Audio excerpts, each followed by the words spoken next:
이 무역 교류를 활발하게 지금 하려고 하고 있는 건 참 고무적인 일이죠.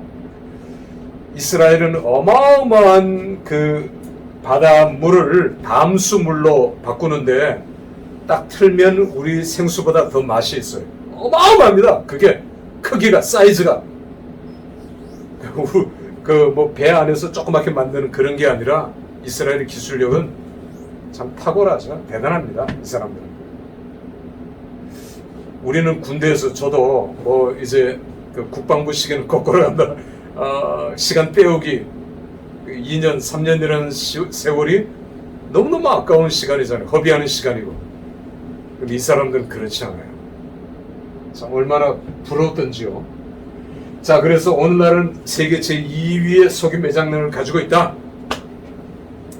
여러분, 그 락펠러도 그 사람을 보냈고, 스탠포드 석유 회사가 직원을 창세기를 읽어보니까 출애굽기에 하고, 그 여기 나일강 유역에 역청이 있다는 그 출애굽기에 있죠. 역청은 뭡니까? 석유의 부산물이잖아요. 석유가 있는 거죠, 거기에. 그래서 스탠포드 석유 회사에서는 직원들을 보냈어요. 그리고 그 매장량을 탐사하기 시작했어요. 어마어마한 석유가 이집트에서 나온 거죠. 성경을 우리가 곧이곧대로 믿는, 하나님의 말씀을 그대로 믿는, 그래야지 이걸 재보고 달아보고 내가 하면 될까, 이렇게 하면 내가 손해를 보지 않을까, 이게 믿음이 아닌 거죠. 여러분, 제가 이런 지파들을 소개했습니다. 자, 다음 그림으로 한번 넘어가 보도록 하겠습니다. 이제 사사시대로 넘어오면서 강력한 모세는 기적을 일으켰잖아요. 여호수아는 아주 탁월한 리더십을 통해서 모세 뒤를 이었고요. 여호수아도 죽기 전에 여호수아가 신명기 27장에서 모압 언약을 체결하고 그 모압 언약의 내용이 너희가 가나안에 들어가면 제일 먼저 세겜은 딱 주관입니다.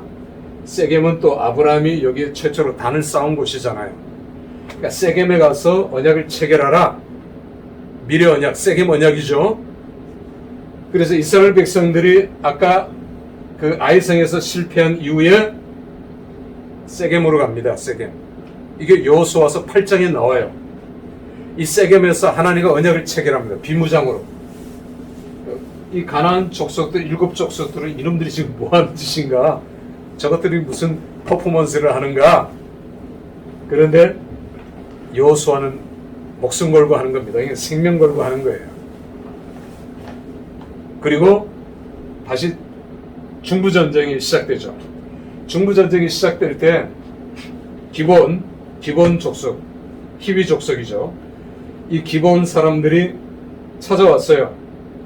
여호수아를 찾아와서 우리는 좀 멀리서 온 사람들이다. 다 떨어진 옷 보여주면서, 다 떨어진 신발, 엉클어진 머리 보여주면서 우리는 당신들의 하나님의 자녀, 하나님의 언약 백성이라는 걸 알고 언약을 맺으면 죽이지 않는다. 그걸 알고 왔다. 우리의 언약을 체결하지 않습니다. 여호수아는 좀 더 면밀했으면 좋았을 텐데 앞뒤 안 가리고 언약을 최초로 또 가나안 7족속 중에 언약을 체결하면 상징적인 게 되잖아요. 이게 중요한 겁니다. 그래서 여호수아 입장에서는. 그래서 뒤를 안 돌아보고 앉아보고 기본 족속과 언약을 체결했어요. 그런 며칠 후에 금방 들통난 겁니다. 혹이 이르되, 사람들이 이르되 바로 앞이에요. 바로 옆이에요. 히위 족속이에요. 그런데 한 번 맺은 언약은 어떻게 합니까? 내가 손해를 보더라도 우리 기독교인들은 내가 한번 언약을 맺으면, 약속을 했으면 그걸 지켜야 돼요? 안 지켜야 돼요? 지켜야 되죠. 새로 번역된 성경, 원래는 우리가 메리트는 히브리어지만 영어로 번역하면 카버넌트예요. 카버넌트. 그리고 프라미스라고도 번역, 프라미스는 좀 약한 단어예요. 프라미스는 안 지켜도 되는 겁니다. 안 지켜도 되는 거. 그런데 요즘 새로 나온 성경 번역은 프라미스로 약속이라고 번역해서 약속, 프라미스. 그거 아니거든요. 카버넌트는 생명 걸고 하는 겁니다. 생명 걸고. 우리가 성경을 Old Testament, New Testament는 고예요. 옛날에 헌장을 체결할 때, 다른 나라와 조약을 맺을 때 그때 테스트먼트라는 단어를 썼어요. 지금은 그 단어 잘 안 쓰죠. 카버넌트라는 말을 쓰죠. 우리는 카버넌트라는 말을 써야 합니다. 언약입니다. 언약.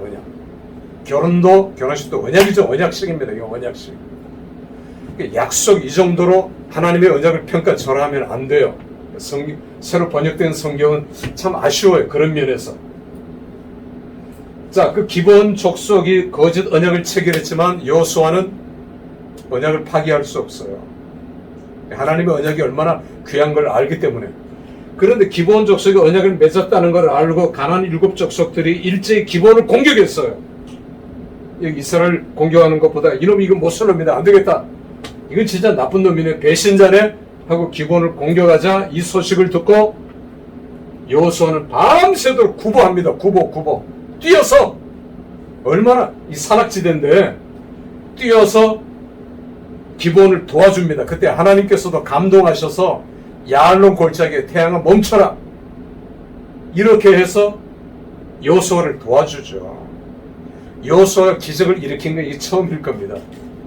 모세는 수많은 기적들을 일으켰지만, 자, 다시 아까로 돌아가서 세겜 언약은 여호수아 8장에 나오고 여호수아 22장에 가서 여호수아가 죽기 직전에 모세가 죽기 전에 하나님과 언약을 체결한 것 같이 다시 언약을 체결해요. 세겜 2차 언약이라 합니다. 8장은 1차 언약, 여호수아서 22장은 2차 언약. 그러면서 여호수아는 모세가 죽을 때하고 똑같이 너희가 하나님을 배신하면 안 된다. 나와 내 가족은 오직 하나님만 섬기겠다. 그렇게 얘기합니다. 그래서 백성들이 다 아멘 합니다. 그게 얼마 못 가죠. 이게 인간이에요. 그리고 사사시대로 넘어왔습니다. 사사시대. 자기 자식들에게 하나님의 언약을 가르치지 않았어요. 믿음을 가르치지 않았어요. 오늘 한국교육 위기는 주일학교가 없어지고 학생이 없어지고 청년 대학부가 없어지죠.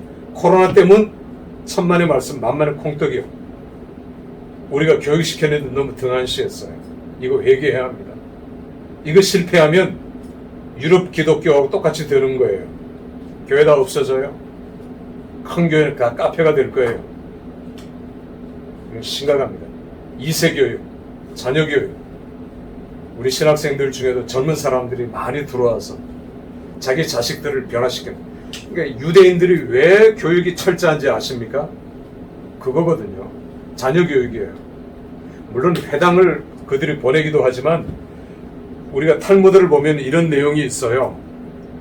유대인들은 성경에다가 꿀을 묻힌대요. 그러면 이 갓난 아이들이 꿀을 먹으려고 성경을 핥고 성경과 더 가까워지는 계기가 된답니다. 이렇게 성경 강압적으로 성경을 읽어라 친해져라 이게 아니라 성경과 더 가까이 뗄 수 없는 관계로 유지하는 그런 교육 방법. 그러니까 이게 히브리식 교육 방법이죠. 우리하고 틀려요. 그러니까 우리는 주입식 철저한 주입식 달달달달 외우고, 그러니까 이게 대학에 가서는 그때부터는 안 되는 거잖아요. 얘들은 이스라엘은 처음부터 창의성을 가르쳐요.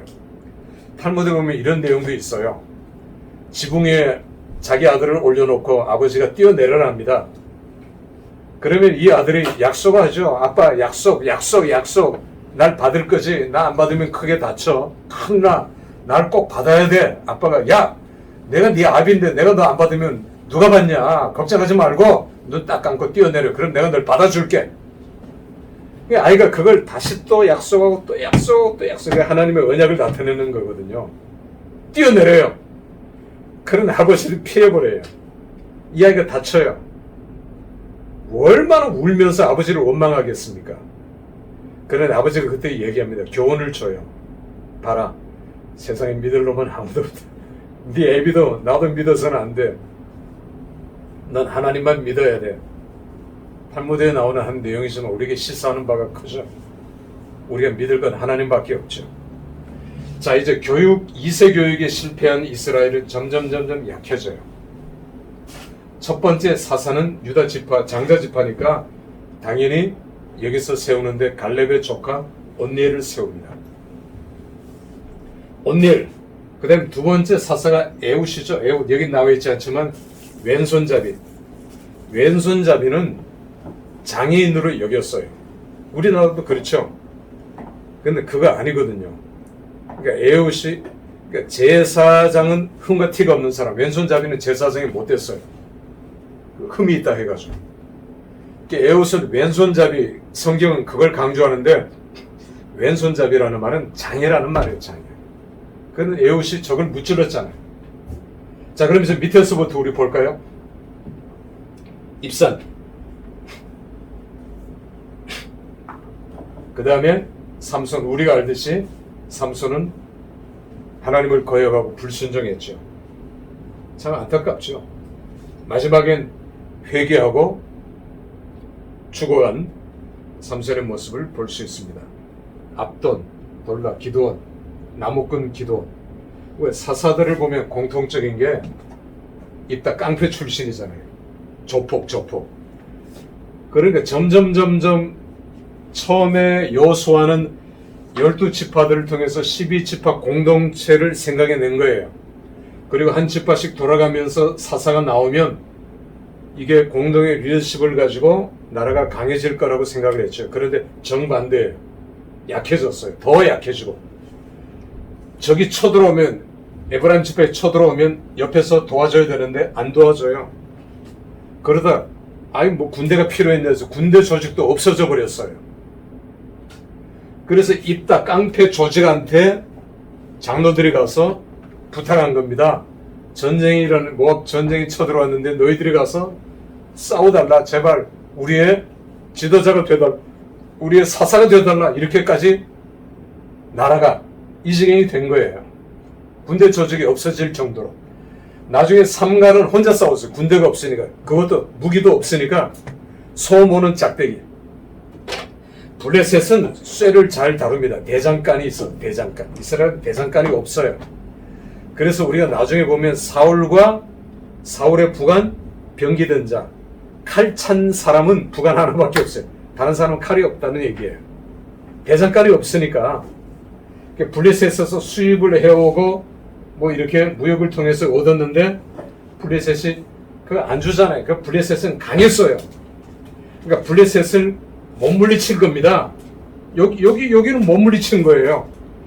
블레셋이 워낙 강하니까 무기가 있고 철이 있으니까 이스라엘은 그게 없으니까 나중에 다윗 때 와서 다윗이 블레셋을 정복한 거예요. 그 이전까지는 정복을 못했어요. 여부수도 마찬가지입니다. 여부수 족의 수도가 예루살렘이에요. 예루살렘. 그러니까 예루살렘은 이스라엘 백성들이 가나안에 들어온 이후 200년이 지나기까지 예루살렘을 여부수족의 수도 예루살렘을 정복하지 못했어요. 그러니까 예루살렘 성의 그 망대는 해가 질 때 석양 무렵에 보면은 꼭 이게 귀신 사탄의 뿔 같아요. 그리고 밤새도록 성 안에서 들려오는 끼기 하는 기계음 소리는 이스라엘 군사들의 길을 죽였습니다. 그래서 가까이 가기를 꺼려했어요. 그러나 나중에 다윗은 달랐죠. 다윗은 요압 장군을 보내면서 그 예루살렘 난공불락의 요새지만 약점이 있을 거다. 약점.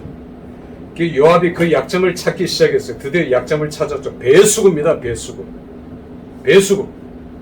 그 배수구를 뜯어내고 요압의 군대가 겨우 몇백 명이 들어가서 밤 사이에 예루살렘 성을 정복했어요. 200년 동안 정복하지 못한 그 예루살렘을 다윗이 요압을 시켜서 정복하게 했고, 앞으로 수천 년 동안 예루살렘은 로마군에게 정복될 때까지 AD 70년 정복되지 않았어요.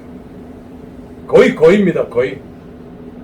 그만큼 예루살렘은 산 위에 세워진 요새 중에 요새였죠.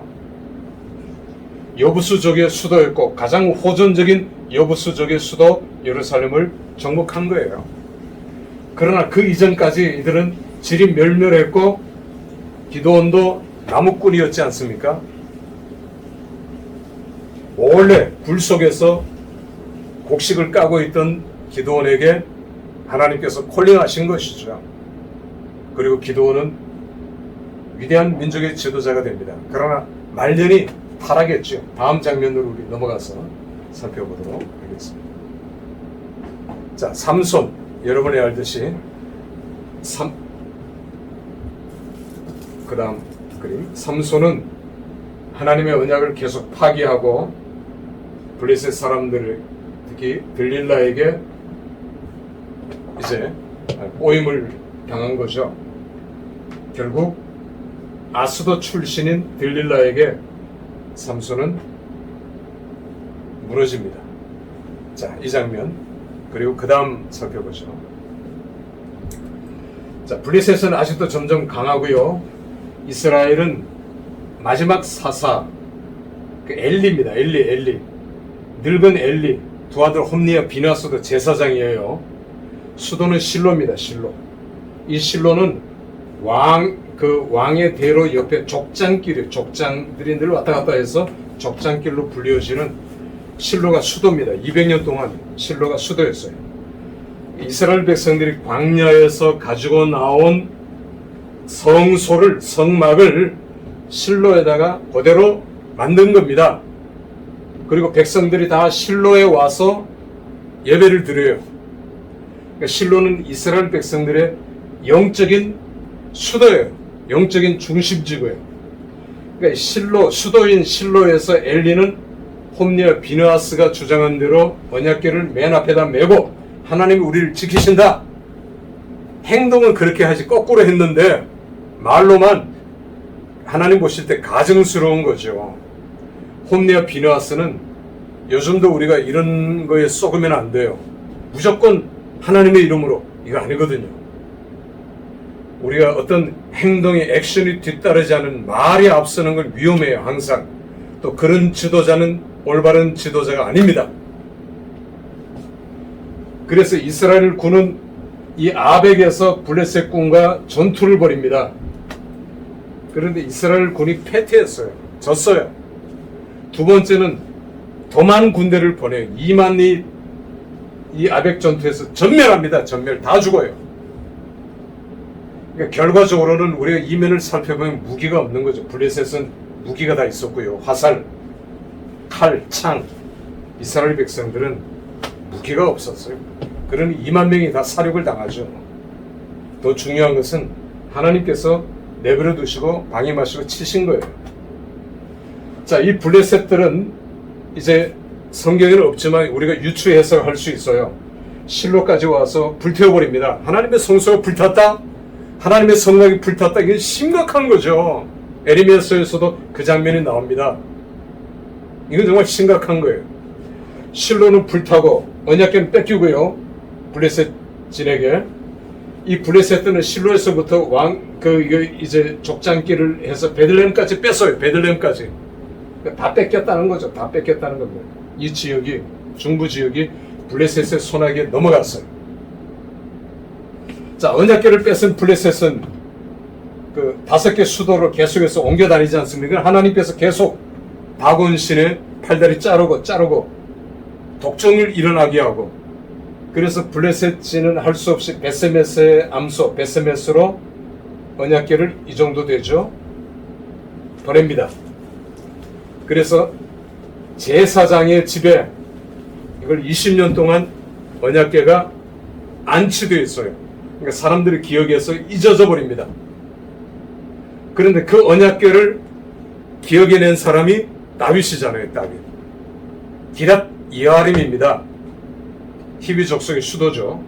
기랏 여아림에 다윗은 3,000명을 보냅니다. 3,000명이 레위 지파 춤추고 이렇게 해서 언약궤를 모셔오지 않습니까? 그러니까 처음에 언약궤를 수레에다가 이렇게 태웠다가 그 수레가 떨어지려고 하는 걸 이제 그 제사장이에요. 아들이 딱 잡았는데 하나님께서 치셨잖아요. 죽었습니다. 그 자리에서.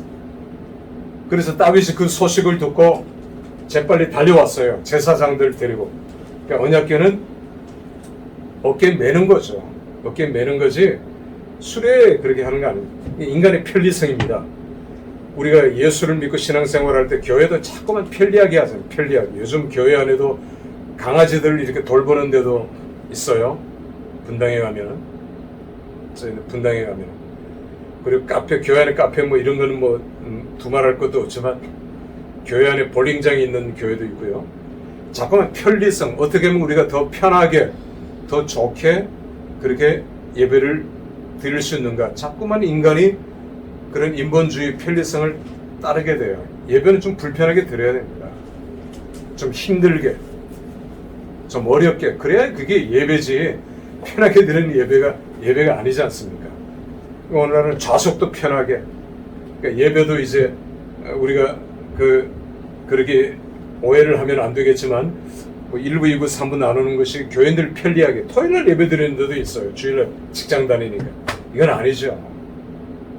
그런데 이게 자꾸만 편리성을 따라가는 겁니다. 사람들을 중심으로, 인간 중심으로 나아가는 거죠. 그러니까 이건 가장 무서운 인본주의죠. 하나님 그걸 치신 거예요. 그걸 치신 겁니다. 그래서 그 다음 그림을 한번 볼까요? 이제 사무엘은 미스바의 백성들은 미스바가 산지입니다. 이게 노란색이죠. 미스바가 700m 정도 되는 고원인데, 라마 미스바 베델 다니면서 그 사무엘이 통치를 했는데, 사무엘은 마지막 사사이면서 제사장이면서 선지자죠. 사무엘은 세 개를 동시에 다 하고 있어요.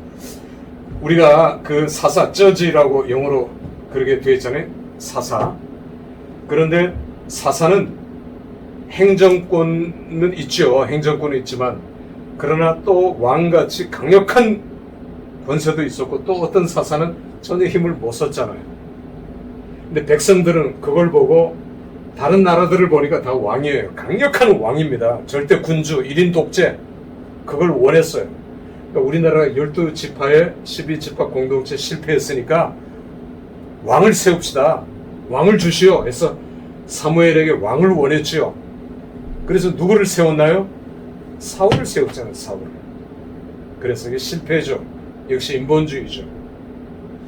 사무엘은 킹메이커이기도 했고 선지자이기도 해서 사무엘은 최초의 선지학교를 세웠어요.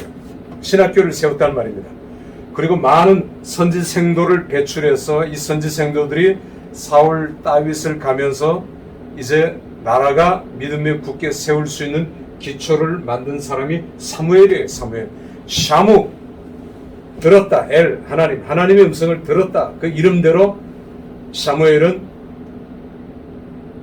나시린으로 바쳐졌지만 나중에 사무엘은 결혼을 했고 자식들을 얻게 되죠.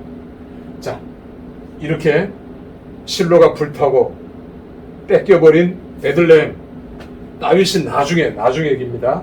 이 베들레헴을 탈환할 때에 베들레헴 이렇게 내려다보면서 산 위에서 한탄하죠. 저 베들레헴의 우물물, 내가 어릴 때 마셨던 그 우물물, 저 우물물 먹고 싶은데 누가 저 우물물을 떠다 줄까? 혼자서 독백을 합니다. 그런데 옆에 있었던 30용사 중에 3용사가 그 얘기를 듣고 블레셋 적진을 향해서 달려들어가죠. 달려들어갑니다. 그리고 그들과 쪼우하면서 수십 명을 베고, 그걸 이제 본 병사들이 같이 달려들어서 블레셋이 크게 패퇴하고 도망쳐요. 이렇게 해서 블레셋을 추격해서 블레셋을 멸망시키는 장면이 나옵니다. 다윗. 그건 그 다음 얘기고요. 자, 이 미스바에서 회개운동을 일으켜서 사무엘의 회개운동. 그래서 하나님께서 이제 이 회개운동, 비무장으로 회개운동을 벌이자 이 블레셋이 미스바에 모여있는 사람들을 다 죽이자 했어요. 우리가 공격해서 다 죽이자. 하나님께서 우리 소리를 바라셔서 이스라엘 백성들을 보호하시고 도와주시는 겁니다. 우리가 기도하면 하나님 도와준다는 걸 우리 잊지 말아야 돼요. 이게 미스바. 그래서 오늘날도 국가 민족이 어려우면 모여서 기도해야 돼요. 여의도 광장이 없어진 건 참 안타까운 일이고, 이건 음모지만